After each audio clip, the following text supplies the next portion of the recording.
ನಾನು 8ನೇ ತರಗತಿಯಲ್ಲಿ ಓದ್ತಾ ಇದ್ದೀನಿ. ನಮ್ಮ ಶಾಲೆಯ ಹೆಸರು ಉನ್ನತೀಕರಿಸಿದ ಸರ್ಕಾರಿ ಹಿರಿಯ ಪ್ರಾಥಮಿಕ ಶಾಲೆ ಮರಗುಂಡಿ.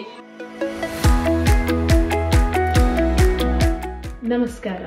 ನಿಮ್ಮ ಪ್ರೀತಿ ಮತ್ತು ಸಹಕಾರ ಮಕ್ಕಳಿಗೆ ಭರವಸೆ ಮತ್ತು ಅವಕಾಶವನ್ನು ನೀಡುತ್ತದೆ.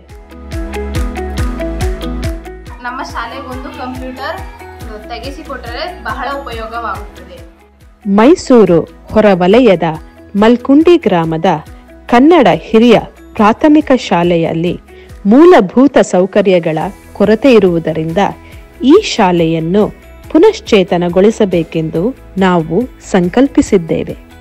ಮಕ್ಕಳಿಗೆ ಅವಶ್ಯಕವಾಗಿ ಬೇಕಿರುವ ಪೀಠೋಪಕರಣಗಳು, benches, desk, chairs, musical instruments ಹಾಗೂ ಒಂದು ಕಂಪ್ಯೂಟರ್ ಮತ್ತು ಪ್ರಿಂಟರ್ ಹೀಗೆ ಮುಂತಾದ ಅತ್ಯಗತ್ಯವಾದ ವಸ್ತುಗಳನ್ನು ಶಾಲೆಗೆ ಅನುದಾನವಾಗಿ ನೀಡಬೇಕಾಗಿದೆ. ಬನ್ನಿ, ಈ ಸತ್ಕಾರ್ಯಕ್ಕೆ ಬೃಂದಾವನ ಸಂಕಲ್ಪ ತಂಡದೊಂದಿಗೆ ಕೈಜೋಡಿಸಿ.